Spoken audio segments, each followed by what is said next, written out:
Advancements in technology have opened new frontiers for oil and natural gas companies. For the first time in decades, industry experts believe that the U.S. has an opportunity to significantly reduce its dependence on foreign oil. Now that said, the wells required to exploit oil reservoirs can often cost more than $10 million per well. At these costs, a few dry holes can bankrupt a company and inhibit successful oil development. My next guest is Steve Jumper, President and CEO of Dawson Geophysical, the largest seismic company in the lower 48. Hey, Steve. How are you, Quinn? I'm great, thank you. Thank you for being here. Thanks for having me again. Now, Dawson made a strategic decision to invest heavily in key operating equipment in 2011 and 2012. How are these investments paying off? We're seeing improved efficiencies and production rates on our crews. In 2011, we purchased roughly 26,000 channels of the OEO GSR cableless equipment.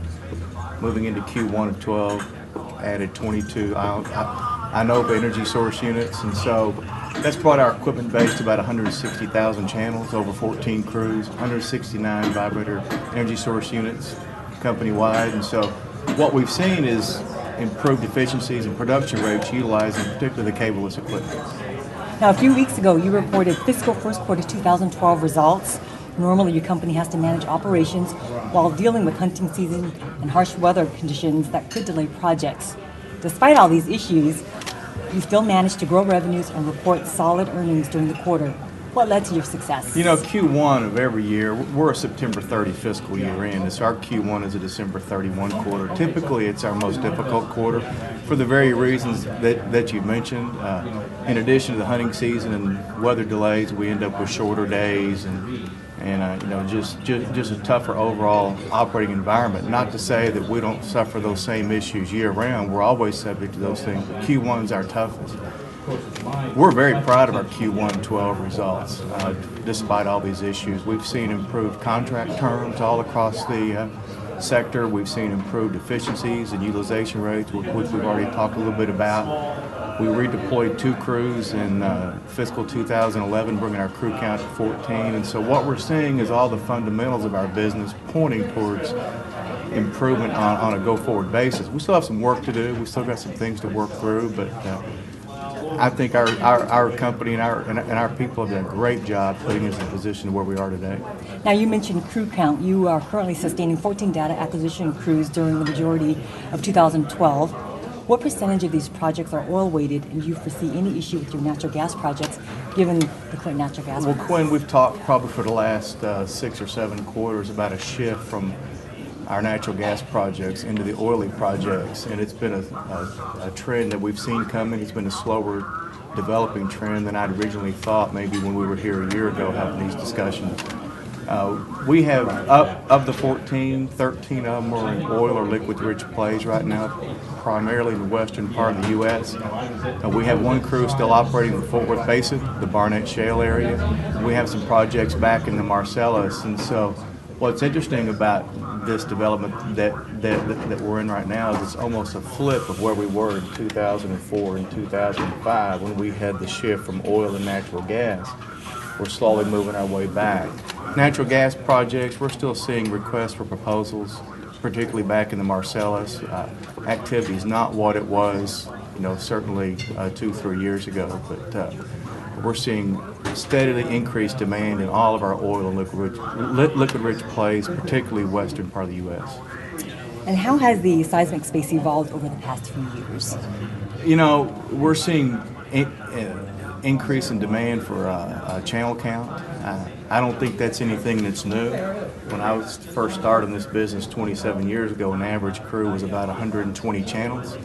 It went to 240, it went to 480, it went to 1,000, it went to 2,000. Now it's upwards of 10 to 15,000 channels per crew, and so we're seeing projects that are getting larger. We're seeing density of spacing of things. Our sources and receivers on the grounds increase, so we're seeing higher resolution images. We're seeing improved production rates because of the increased channel count. I don't think this is anything that's necessarily new. I think it's more of a trend that we've seen for a long time, and I think we'll continue to see it.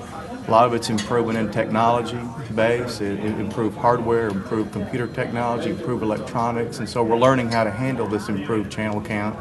Eventually, the next shift that I think we'll see is our ability to give the user, the E&P company, a more refined look, a better definition of what not just the reservoir components would be, but what the rock properties actually look like inside. So we're still excited and got a lot of work to do. Now, your balance sheet is unique compared to your seismic peer group. You have little debt with sufficient working capital to fund your operations while investing in technology. Now, what other competitive advantages do you have over your peers? Well, certainly we're pretty proud of our balance sheet. We think our balance sheet has given us growth opportunities in both up cycles and down cycles. We are a cyclical business. We think the strength of the balance sheet gives you the strength over 60-year history to manage these up and down cycles.